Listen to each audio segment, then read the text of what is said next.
Hello everyone, welcome to my channel interdimensional spirituality. कैसे हो आप लोग? नमस्ते, मेरा नाम योगिनी है और मैं इंडिया से हूँ। I welcome you all in the love and light of divine.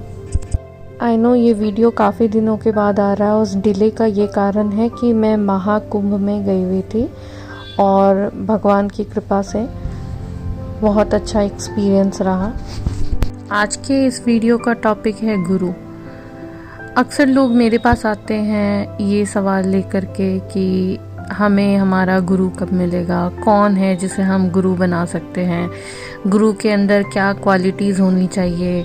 इस तरह के प्रश्न जो हैं वो उनके माइंड में चलते रहते हैं। कई बार कुछ लोग बहुत ही ज़्यादा डेस्परेट होते हैं गुरु को फाइंड आउट करने के लिए। उनको लगता है कि जैसे ही उन्होंने किसी गुरु को फाइंड आउट कर लिया, कुछ बहुत ही मैजिकल हो जाएगा, गुरु कुछ ऐसे मैजिक कर देंगे और उनकी जो जर्नी है वो बहुत ज़्यादा फास्ट फॉरवर्ड हो जाएगी।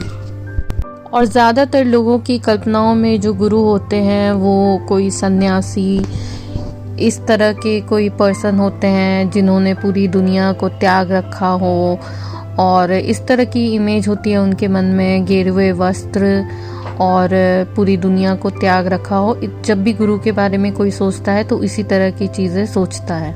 गुरु के बारे में हम बातें तो बहुत सारी करते हैं, बहुत इम्पेशेंट भी रहते हैं कि हमें मिल जाए, लेकिन गुरु का अर्थ क्या है? कौन है गुरु? गुरु वो होता है जो हमारे अंधकार को दूर करे और हमें प्रकाश की तरफ अग्रसर करे। अब गुरु जो हमारे माइंड में जो एक इमेज बनी हुई है, गेरुए वस्त्र वाले, एक सन्यासी या इस तरह के ही गुरु हो सकते हैं, असल में ऐसा होता नहीं है। ऐसा भी हो सकता है कि आपके गुरु ऐसे हों, लेकिन ऐसा नहीं भी हो सकता है। तो जो सीखने वाला है वो हर किसी में अपने गुरु को देखता है। समझे नहीं समझे?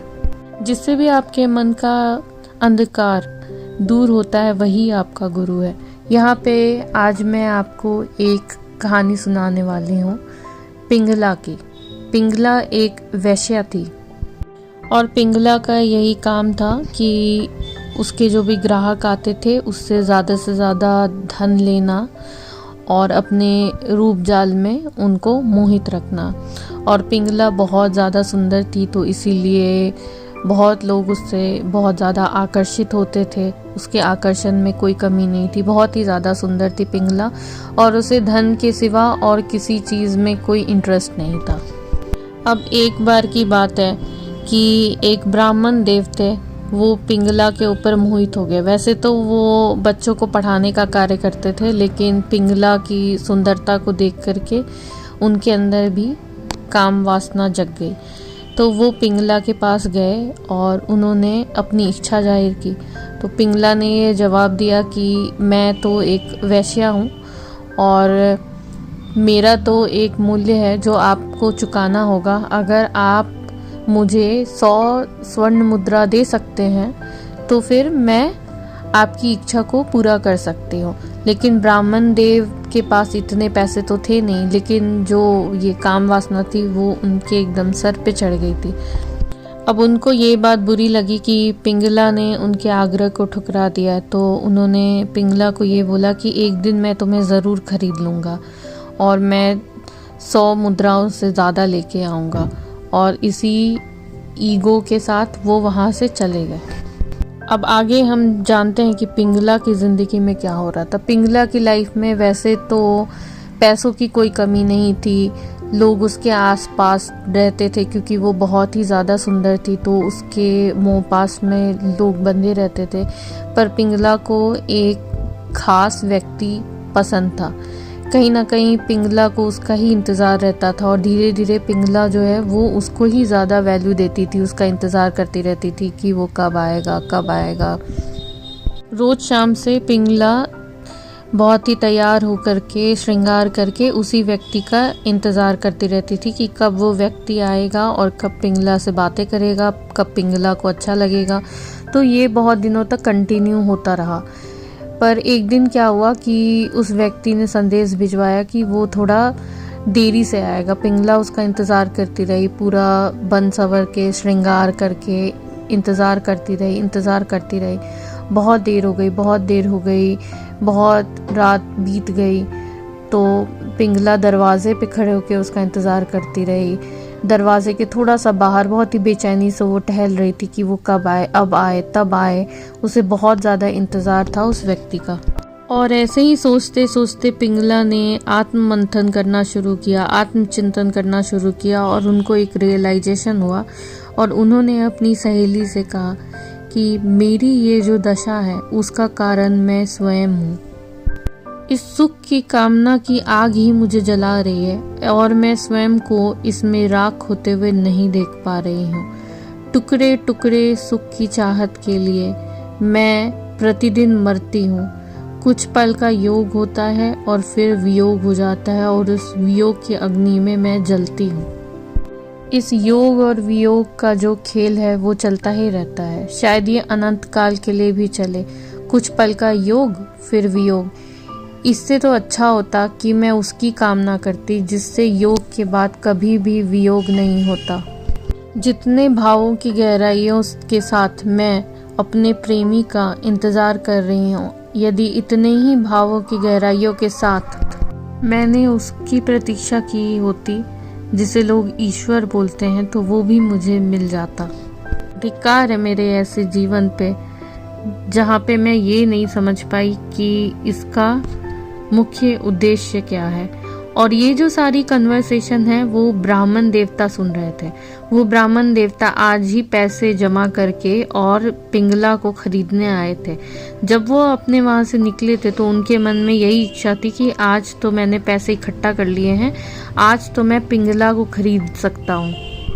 लेकिन जब उन्होंने पिंगला की ये सारी बातें सुनी तो पिंगला के सेल्फ रियलाइजेशन से ही ब्राह्मण देवता को भी रियलाइजेशन हो गया कि वो क्या भूल कर रहे थे और वो क्या सोच रहे थे।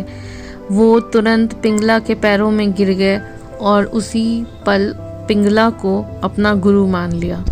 एक ब्राह्मण की गुरु एक वैश्या हो गई और उन्होंने गुरु दक्षिणा के रूप में जो भी वो स्वर्ण मुद्राएं लाए थे वो उसके पैरों पे रख दिए और उनसे क्षमा मांगी और बोला, आज तक जो ज्ञान मुझे नहीं मिल पाया था वो आपकी बातों से मुझे मिल गया। मुझे समझ में आ गया कि क्या करना है। आज से आप मेरी गुरु हैं।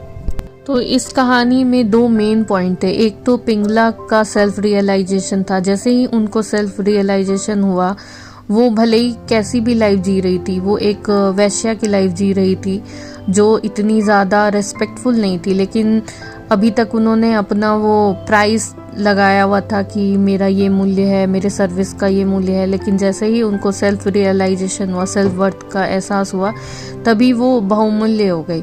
और ये जो आउटर चीज़ों के लिए जो उनकी पहचान थी वो वहाँ पे उनकी डिसॉल्व हो गई। और ब्राह्मण देवता ने जब ये सारा कन्वर्सेशन सुना तब ब्राह्मण देवता को ये रियलाइज़ हुआ कि ये जो पिंगला है जिसको वो आज तक वैश्या के रूप में देख रहा था, जिसको उसने काम वासना वाली नज़रों से देखा था, अब ये वो व्यक्ति रही नहीं, ये अब कुछ और ही बन चुकी है। अब इसके अंदर वो ज्ञान का प्रकाश आ गया है और उसी ज्ञान के प्रकाश ने ब्राह्मण के मन के अंधकार को भी दूर कर दिया। इसीलिए उसने पिंगला को अपनी गुरु मान लिया। इस कहानी से हमें ये पता चलता है कि जो हमने एक दिमाग में इमेज बनाई होती कि यही और ऐसे ही गुरु हमें मिल सकते हैं, ऐसे ही गुरु होने चाहिए, हो सकता है गुरु हमें सिर्फ मंदिर में, धार्मिक स्थानों पे और ऐसे ही मिल सकते हैं, ये सच नहीं है। हो सकता है ठीक इसका उल्टा हो। अब इस ब्राह्मण को तो वैश्यालय में उसकी गुरु मिल गई, तो वो गुरु आपकी लाइफ में तब आता है जब आप तैयार होते हैं, जब शिष्य तैयार होता है तब गुरु आपकी लाइफ में आता है। दूसरी चीज़ है, आपको अपने आप को खुला रखना है, अपने आप को किसी भी लिमिटेशन में बांधना नहीं है। ये जो एक माइंड में इमेज बना रखी है कि यही गुरु हो सकता है, हमसे बड़े ही होंगे उम्र में या हमसे पद में बड़े होंगे या इस तरह की जगह पे ही मिल सकता है, ऐसा सच नहीं हो सकता है कि आपको एक छोटे बच्चे से भी ज्ञान मिल जाए। तो आपको वो ओपननेस अपने अंदर लानी होगी और इस तरह से जो अगर आप दिया लेके गुरु ढूंढोगे तो आपको तो गुरु कभी नहीं मिलेगा। ऐसे ढूंढने से चीज़ें नहीं मिलती हैं, आपको अपनी पात्रता बढ़ानी होती है। जैसे आपकी पात्रता बढ़ेगी ना, तो उसी हिसाब से आपको लाइफ में आपके गुरु मिलते चले जाएंगे। और गुरु हो सकता है कोई भी हो सकता है, आपको अपनी वैसी नज़रें, अपना वैसा भाव रखना होगा। सो गुरु के पीछे भागने की जगह आप आत्मज्ञान के पीछे जाएं, अपने अंदर जाएं, तो आपको डेफिनेटली हर चीज़ मिलेगी। आशा करती हूँ कि आज का ये वीडियो आप लोगों को अच्छा लगा हो। अगर आपको अच्छा लगा तो please like, share and subscribe, और कमेंट सेक्शन में मुझे ज़रूर बताना कि आपको क्या लगता है इस बारे में कि गुरु कौन हो सकते हैं।